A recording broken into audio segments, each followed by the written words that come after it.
What is going on, everybody? Welcome into ROSSCAST Live. We are back here talking Bulls, talking Coby White, live on a Thursday night. We got an all-star reveal tonight for the reserves. We got a game that Bulls won last night in Charlotte, and we'll be talking about a couple other players as well. So thank you guys if you're in the chat right now. But if you're watching the replay later, thank you for watching as well.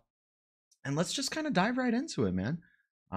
Yeah, we got a game coming up on Saturday against the Kings, but other than that, you know, Bulls win in Charlotte last night. Coby White has a really nice game, almost a career high. They're at 35 points, so really impressive game for him, and did not end up making an all-star game. Was not named to the Eastern Conference reserves, which, you know, kind of understandable. There's a lot of really good guards in the Eastern Conference. You can't expect Coby White, you know, after having not maybe the best start to the season, but here in the last couple of months, really came on strong, but didn't end up getting it. So gotta make it start a little earlier next season. I think he'll be able to make the All-Star game if he's playing that way from the beginning of the season onward. But still disappointing. It would have been fun to see Coby White in the All-Star game. Do not get me wrong. I would have loved to see it. I think he's close, man. He's really close. Nostalgia Chris in the chat. Coby White, my beloved, next year. Yeah, I do think next year is the year for him. If it's not this year, it's going to be next year. He looks like he's ready, man. I just think that he needs to play that way from the beginning of the season through the All-Star break, which didn't end up doing that this year. It started a little late. Chino in the chat asks, what do you think the Bulls may be making a move on Claxton? Yeah, no, Claxton's a good player. We might be without Patrick Williams for quite a bit. I don't know what his contract details are off the top of my head. Let's take a look at that, because that's definitely going to be a consideration. But yeah, no, I think that he's a good player. It depends on what the Bulls have to give up to get a player like him, you know, who's young, who's going to be, a free agent after. Yeah, he's going to be a free agent this offseason. So you're going to have to pay him. So yeah, I don't think Claxton is going to end up being a Bull, but I wouldn't mind if the Bulls made a run at him in free agency, maybe in the offseason. So maybe you try to give him a good contract offer rather than trying to trade for him. But if they're really not going to make any moves before the trade deadline, like, I don't know what this conversation even is. You know, like we can't even get excited about the possibility of trading for a player, because apparently the Bulls have no intention of making any kind of move, which is disappointing. But I'm not sure that that's the truth quite yet. You know, we'll see. We'll see what shakes out, how things actually go. I feel like there's a chance. The Bulls end up making a move. I feel like they've kind of had the smoke screen going for a couple off seasons now. They want to get rid of Zach LaVine. They want to find a trade partner for Zach. I feel like at some point they're going to have to strike on that, right? At some point they're actually going to pull the trigger and trade him, right? If they keep talking about it, you got to think at some point it's going to happen. So Run Wild in the chat says, first things first, get rid of LaVine. A lot of fans share that sentiment. A lot of people feel that way. So I think, you know, it's not like the front office cares what the fans think necessarily, but at this point, you've dangled it out in front of us for so long. You've given us this, you know, this bait, so to speak, about Zach getting traded, you know, leaking it into the media, whatever, you know, like the whole Knicks trade that was apparently like right at the deadline last year. It ended up not going through. There's all this chatter every single offseason and every single trade deadline about the Bulls potentially moving Zach LaVine. Just do it already. Like, if that's your intention, if that's what you plan on doing, the team isn't that good. It's not like they're playing well with Zach anyway. Why not just do it already? And, you know, obviously it does depend on the kind of offers they're getting. If they're not getting the right offers, I understand why they want to hold out for something better. But at some point, you just got to do it. Like, you can't keep waiting. You're not going to get the perfect offer. It just doesn't exist. You have to take what you can get. Um, and I'm not a genius. I don't know what that offer is. I don't know what that looks like. I think there are a lot of really good proposals out there. There's a lot of really bad proposals out there too. But there are scenarios where Zach could end up on a team like the Lakers or the 76ers who, well, maybe not the 76ers now, or I don't know, maybe even more so. It kind of depends on what they end up doing now that Embiid is hurt. We'll see what their plan is. They might pack it in. They might try to look for another star. I don't know. But the Lakers, they definitely are going to look for another star to add at the deadline. And, they might be desperate enough to trade for Zach. Chino said, I would rather let DeMar walk and give Claxton a contract, but then who's sliding onto the 3? We don't need to worry due to this front office not wanting to move on from this core. Yeah, they don't want to move on from the core, but the core hasn't really done a whole lot to warrant that kind of trust and faith, in my opinion, at least. I think there are better opportunities out there. Like, I look at a team like the Pacers. They draft Halliburton in the same draft that we draft Patrick Williams. The Kings drafts Halliburton, and then they end up trading for him, right? But coming out of that draft class, it's the same draft class as Patrick Williams, and the same kind of career trajectory that we thought for Patrick Williams is that one day he could be like the first scoring option on a team, and he's not there yet. He's hurt right now. I understand that, but what I'm kind of getting at is the bigger picture of the way that a team like the Pacers has rebuilt. They were able to flip Sabonis. They were able to make a nice deal out of that, and then turn that into young players and picks, and then turn that into a young contending team. So that's what I think the Bulls could do. They have young players. They have talented young players like Coby White, like Patrick Williams, like Julian Phillips, like Dalen Terry. Kind of hesitated on that one, but you guys hear what I'm saying is that there's a core there. There's a potential of a core there. Ayo Dosunmu, I forgot to mention him. There's a core there of young players that you could hone in on, and you could use that as your basis for a rebuild. You could use that as the starting point for a rebuild, which a lot of teams have done very similar things, like a young dynamic point guard, scoring point guard to build around. So that's kind of the Halliburton for the Bulls. But I'm just saying, it's like, drafting that kind of player that high in the draft, and this is no knock on Patrick Williams. I'm just talking about where we kind of expected to be as a team at this point in his career, which was contending. And since we're not, I think it's at the point now where you have to turn the keys over to the young players, because the veterans aren't getting it done. Having Vooch, DeMar, and Levine as your big three just isn't getting it done. And that doesn't mean you need to trade all three of them right away. That doesn't mean you need to take the first offer that comes your way. But that does mean that you need to be open and amicable and malleable and flexible and able to change when, things aren't working.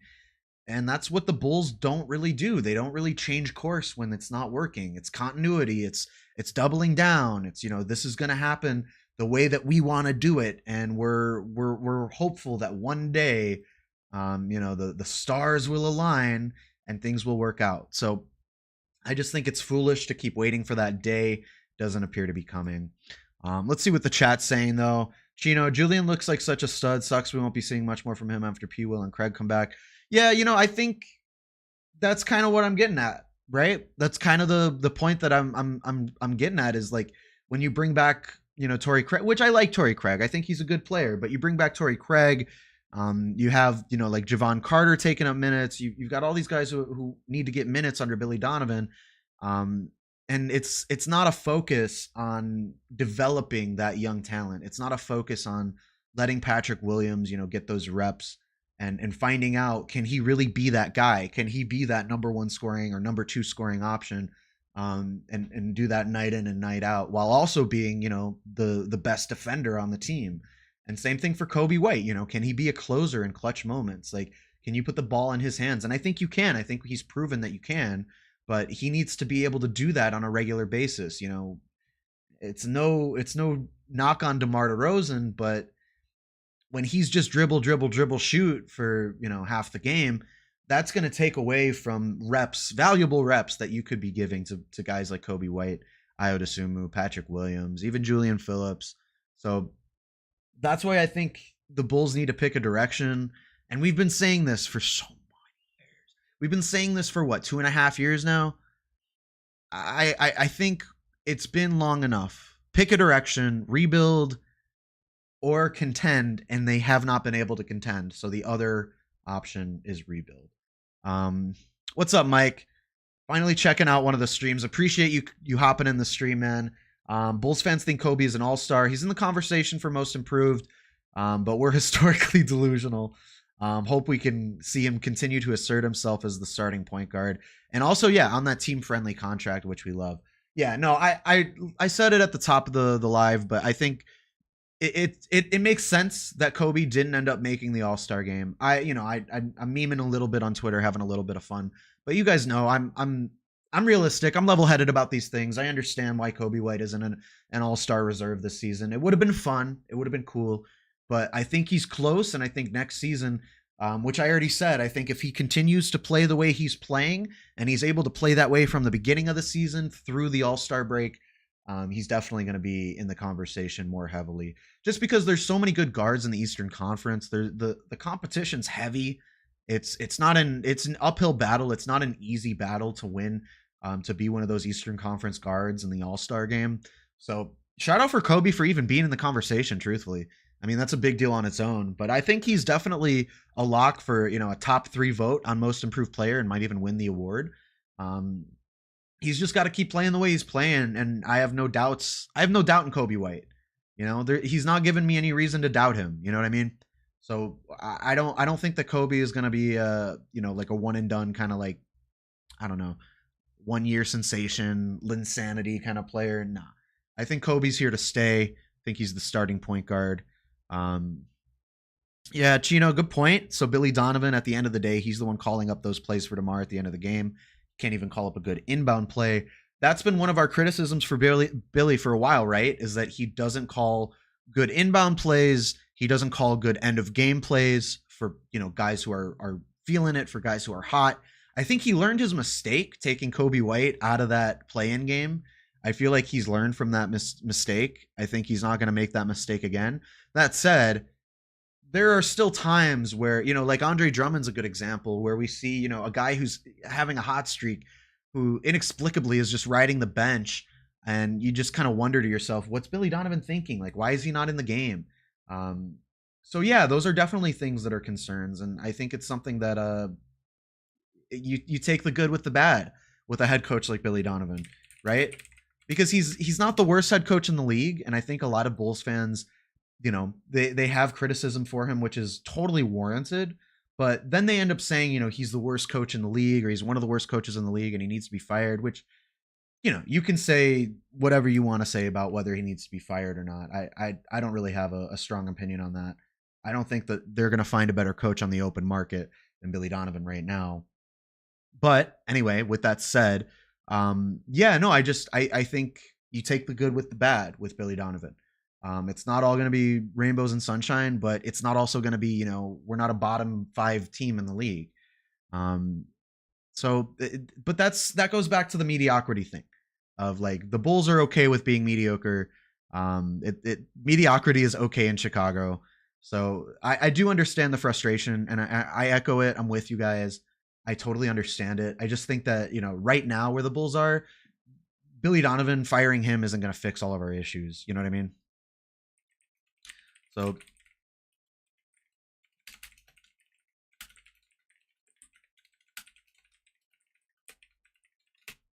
see what chat's up to. Yeah, if Trae Young couldn't make the All-Star, it's understandable that Coby could. Yeah, exactly. It's a great way to look at it.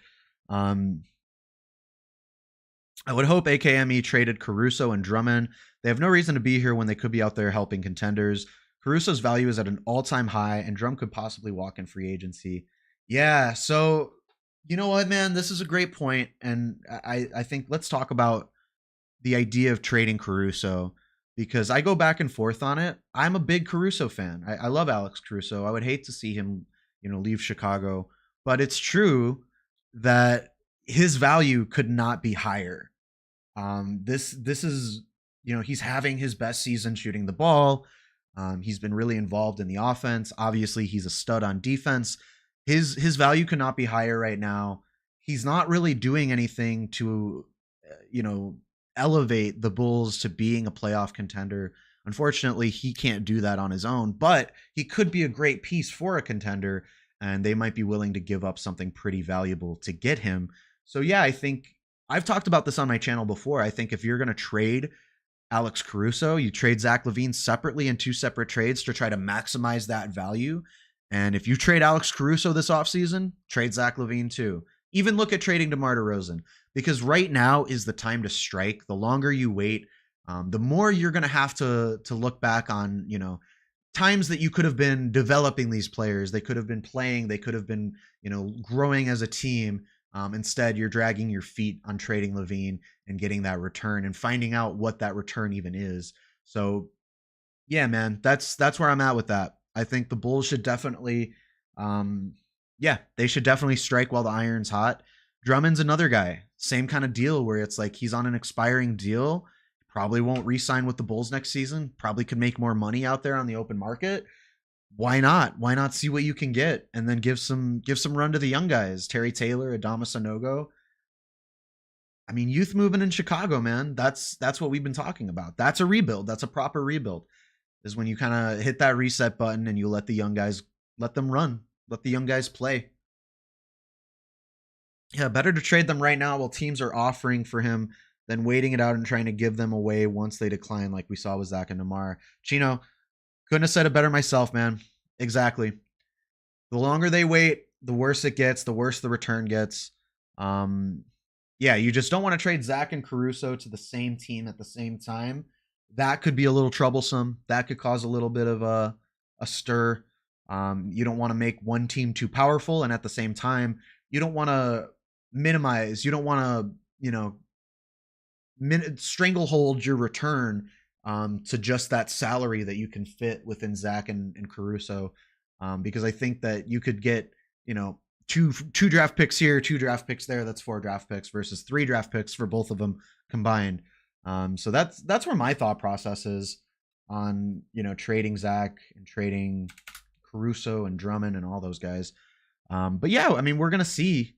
The trade deadline is rapidly approaching. Every single day it gets closer. It feels like time is just kind of flying by sometimes. But yeah, we're going to be there before you guys know it. The trade deadline is approaching, and we'll see. The Bulls say they're not making any moves. The report from Jamal Collier says that the team doesn't want to, or was it Darnell Mayberry? Excuse me. I think Darnell Mayberry's report for The Athletic said that the Bulls plan on standing pat. They don't see a return worth making a trade. I think that there's somewhere to get a trade. I feel like it's not, all hope is not lost. It's not impossible. There's totally somewhere that they could find a trade. We missed out on 3 first-round picks, 2 pick swaps, Obi Toppin, RJ Barrett, and Fournier. Yeah, now we're getting rumors on Zach for Bojan. Yeah, man, I mean, at the trade deadline last season, it seemed like the thing that kept us from not making that trade was that we weren't getting enough value. Was AKME, AK and Mark, they didn't want to make that trade for Zach because we're not getting enough value back. Now look at the kind of trades they're getting. It's night and day difference. It's a whole different ball game now. It's really disappointing to see, you know, kind of the difference in trade value that, you know, a season makes just like that. Pat can't stand because his foot. Low blow, man. Literally. Anatomically low blow. But yeah, that's where we're at with the Bulls right now. We're just patiently awaiting this trade deadline to see what ends up happening, what the team decides they want to do. Unfortunately, we talked about it already. Coby White not making the All-Star game this season. No All-Stars for the Bulls. In fact, nobody, not even DeMar DeRozan. But yeah, you know, DeMar as a guard, being voted in as a guard in the East, which just isn't the position that I think is true to how he plays. But that's just how it is. The NBA chose that's the voting that they've chosen, and it's been like that for as long as I can remember. So yeah, no DeMar DeRozan in the All-Star game. We're gonna have to watch Julius Randle. That's okay though. All-Star game isn't everything. It's about that play-in game, baby. I think it's more about the draft this season. I think we're waiting more to see what ends up happening in terms of if the Bulls are able to move up in the draft because they're not going to make the playoffs, maybe even making a trade to move up in the draft. It's not a particularly stacked class, but the back half of the class is going to have some good players for sure. Make sure to check out theswishtheory.com. We've got an early lottery board up already, scouting some of those players in the 2024 draft. And as we get closer to the drafts, as we get into March Madness, I'm going to have all kinds of good stuff up on Swish Theory. So make sure to check that out. Yeah, if they could somehow pull Ivy from the Pistons in a Zach trade, that would be ideal. But it does not feel imminent. It doesn't feel like it's happening. It doesn't feel like it's coming down the pike. I just don't know, man. It seems like the Bulls are just dedicated to this mediocre team, you know? And I like this team. I like some games. I like watching a lot of the players. I like the reputation or the chemistry and the camaraderie that they have as a team, but you know, they don't win. They're not gonna win shit. And that's sad. I want them to win stuff. So yeah, I think it's time. You know, the vibes can only go on for so long. You can't survive off of vibes forever. Let's talk Bulls. I found out I got to work an event at the All-Star game weekend. Oh shit, that's awesome though. Hey, that's incredible. Congratulations. Yeah, it's sad that there won't be any Bulls representation. I'm with you there, but enjoy the time though. That sounds like a really exciting opportunity. Congratulations for that. Yeah, I mean, look, man, there's still an opportunity to get representation at like the 3-point contest. If Coby White was to be chosen, I would hope he would participate. That would be awesome to see a Bulls player in one of the the All-Star weekend events. But yeah, as far as playing in any of the games, nope, we don't have any rising stars. We don't have any All-Stars. So nothing to get too excited about there. Chino in the chat, I can't believe we chose Javon over Pat Bev, not gonna lie. Yeah, I've been thinking about that lately, honestly. I've been thinking about that lately. I liked the pickup of Javon Carter at the time, just because I like his combination of 3 and D. I think he definitely rushes shots sometimes, takes some bad shots sometimes, which is something that we kind of had to come to learn as he's been playing on the team. But yeah, I mean, something Stacey King was talking about the other night was the lack of like that kind of accountability player in the locker room for the Bulls this season. And that's exactly what Pat Bev was last season. He was that accountability guy. If someone's not playing right, someone's not playing to their best, he's able to go over there and tell them that. He's able to say, to their face, eye to eye, man to man, tell them like, you need to play better. You need to step up. And I don't think the Bulls have that this season. And Billy Donovan's not that kind of leader. He's not that kind of head coach. So the Bulls need to get that from a player. They need to get that from someone on the roster. And they don't have that really this season. They don't have that guy who's going to hold his teammates accountable when they're not playing right. Pat Bev, he had his moments too. Every player has their moments. And I'm not saying that I wish we would have kept him over Javon or that I miss him right now. If the Bulls could have kept him, probably would have been ideal. He would have been a good backup to Coby White. I wouldn't want him starting over Coby. And that's what was happening last season. And it's kind of hard with Billy Donovan to trust him to make that right decision. It's almost like you had to get rid of Pat Bev to finally give Coby White that opportunity that he deserved. But yeah, Pat Bev was helping, Zach find his shot. He was helping Zach play a little bit better team ball. I think, Pat Bev was just a good teammate for a lot of the guys on the roster. He kind of had everyone playing, had everyone clicking on the same page. So that's what Pat Bev does. That's the Pat Bev effect. We talked about it last season. It was a real thing. It was definitely a palpable feeling that you could see in the locker room. There was a change. They weren't playing that same kind of like dead-eye, mopey basketball that they had been for a while. But yeah, we're on the same page here. The Bulls right now, just kind of a team without much of a direction. Lacking any kind of. They're a boat without a paddle. They don't have that long-term vision that you look for, like a team like the Oklahoma City Thunder did in a rebuild.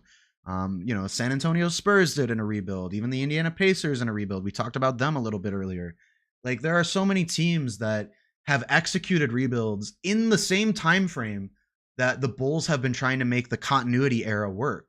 And it's like, guys, look around the league. Like there are other teams that are doing this in 2-3 seasons while you're still waiting for Lonzo Ball to come back. And it's just not happening. So that's my soapbox. That's my 2 cents. Those are my feelings. We're almost at 8 o'clock here. Didn't need to belabor the point tonight. Just wanted to hop on here to talk a little bit about where the Bulls are at, current direction, what's going on. And to chop it up a little bit with the crowd. It's good to hit the chat and see what people have to say about the Bulls.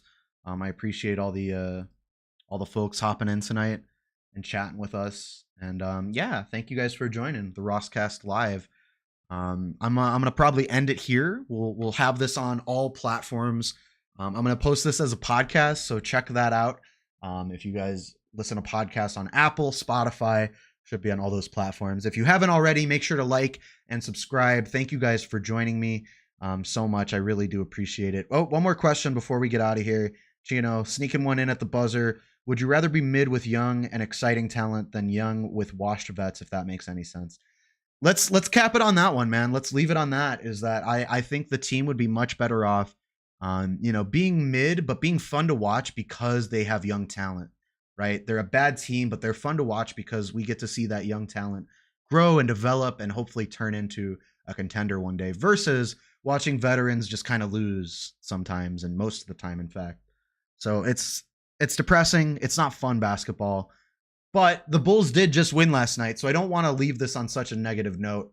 The Bulls did win last night. They've got another game coming up on Saturday that we're going to be looking to hopefully get another victory. So thank you guys again for joining me here at ROSSCAST Live. Like I mentioned, available on all platforms, at Shy Sports Ross on all social media as well. We're going to have this up pretty soon tonight. But thank you guys for watching. Thank you guys for joining in the chat. This was a really fun one.